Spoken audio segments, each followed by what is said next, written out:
Un documento desclasificado por el Estado Nacional en enero del año 2010 ubicó en el lugar que muchos suponían a un personaje sombrío. Con el número de orden 3211 figuraba como personal civil de inteligencia que prestó servicio en el batallón 611 del Ejército Argentino en la última dictadura militar. En este video de causas y consecuencias vamos a narrar la historia del entregador sanfrancisqueño. Carlos Alejandro Charly Noria nació y se crió en la ciudad de San Francisco, en la provincia de Córdoba. Siempre se habló de su pasado oculto, pero todo era un mito hasta que se conoció el mencionado documento y su nombre comenzó a escucharse en los juicios que se le siguieron a los represores en la ciudad de Córdoba. Reconstituir su historia no fue tarea fácil, ya que por pertenecer a los servicios de inteligencia y gozar del encubrimiento del poder local, pasó casi toda su vida sin mayores problemas. A pesar de lo dicho anteriormente, de a poco se fue armando su historia con datos concretos. Integró la primera sección política del destacamento de inteligencia 141 General Iribarren entre los años 1977 y 1979. Por lo tanto, estuvo vinculado al Comando de Operaciones Especiales, o P3, que actuaba en el Centro Clandestino de Detención, Tortura y Exterminio La Perla. El grupo OP3 actuaba bajo el mando del Tercer Cuerpo del Ejército, ubicado en Córdoba, bajo las órdenes de uno de los militares más perversos, Luciano Benjamín Menéndez. También cuenta la historia que fue detenido y torturado en el año 1979 cuando participó de un intento golpista dentro del mismo gobierno militar contra el jefe de la Armada de aquel entonces, Roberto Viola, quien luego fue designado presidente argentino por la Junta Militar. Dicho golpe fue encabezado por el gobernador de Córdoba, Luciano Benjamín Menéndez, a quien ya nombramos anteriormente. Este accionar casi le cuesta la vida, pero lo perdonaron gracias a la intervención del general Juan Bautista Saciaín, con quien había trabajado en el Monte Tucumano y lo unía una gran amistad. Del mismo modo, se pudo conocer que participó de una misión en El Salvador, donde fue herido de un disparo en una de sus piernas que lo dejó rengo para el resto de su vida. La Operación Charly es el nombre clave con el que fue conocida una operación militar del ejército argentino, en acuerdo con las Fuerzas Armadas de los Estados Unidos, para implementar en América Central los métodos contrainsurgentes de la lucha antisubversiva en Argentina, llevados a cabo durante el proceso de reorganización nacional. A partir de 1979, el régimen militar argentino se comprometió activamente en desarrollar la guerra antimarxista en Centroamérica, capacitando a fuerzas militares y paramilitares de contrainsurgencia en Nicaragua, Honduras, El Salvador y Guatemala, y exportando la experiencia argentina.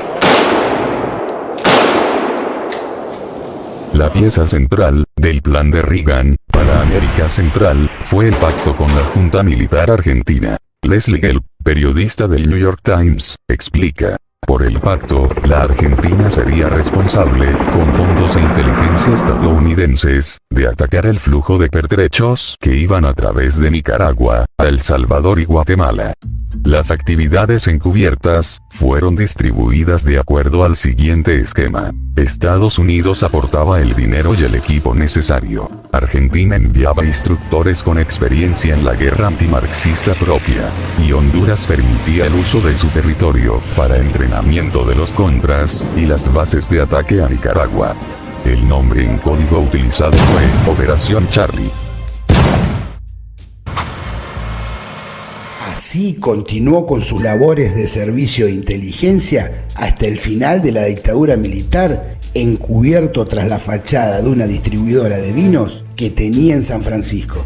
Entrados los años 90, se movía con total soltura por la ciudad, rodeado de jóvenes que poco sabían de su pasado. Festejaban y compartían su mesa con habitualidad en bares céntricos, cuestión por lo cual muchos pusieron en duda su sexualidad.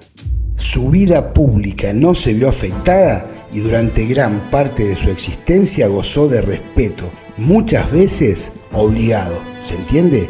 Y estuvo alejado de cualquier problema judicial, a pesar que de a poco se iba echando luz a tanta oscuridad y silencio. Charly Noria, como todos lo llamaban, terminó siendo la cara visible en San Francisco de muchas de las desapariciones y muertes que se dieron en esta ciudad durante la última dictadura militar. Decimos la cara visible porque además de su accionar en el ejército argentino, fue apoyado por muchos empresarios que formaban parte del poder y disponían en muchos casos sobre la vida de personas que podían convertirse en un problema para sus intereses o tal vez solo pensar diferente. Un dato de suma importancia es que Carlos Charly Noria estaba imputado, aunque finalmente fue sobreseído por fallecimiento, en la causa judicial por la desaparición de Rodolfo Gustavo Gallardo, Nora Graciela Peretti de Gallardo, Oscar Ventura Liwaski y Néstor Páez, todos ellos de San Francisco y que habían tenido una activa participación en el tampierazo ocurrido en el año 1973, lo que fue determinante para su secuestro y posterior desaparición.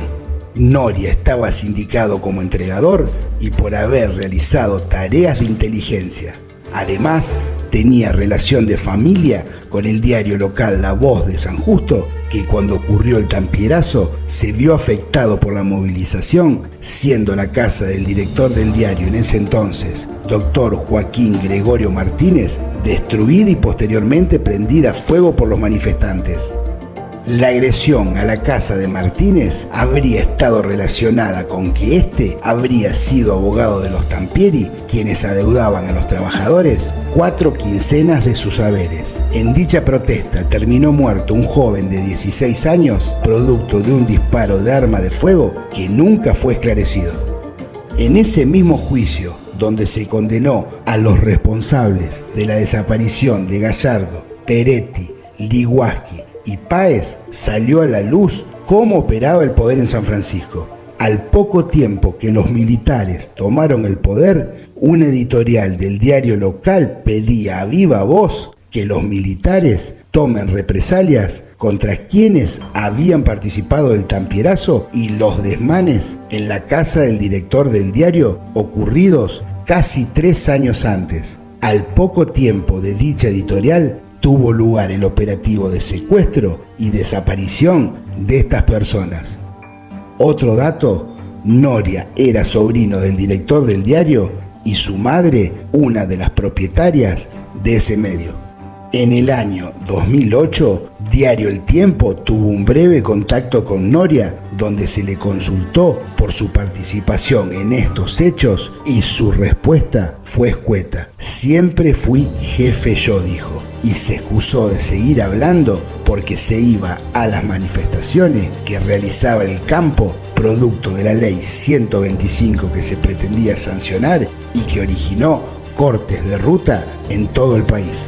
Sin embargo, dicen quienes lo conocieron que tantas muertes, torturas y demás gajes del oficio lo habían afectado demasiado y le costaba vivir con sus propios demonios.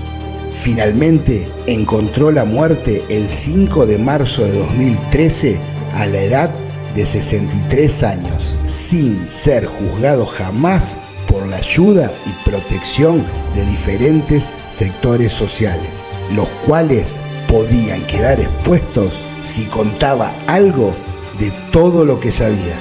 De todas maneras, los demonios que lo perseguían en su interior no lo dejaron en paz hasta el último día de su vida.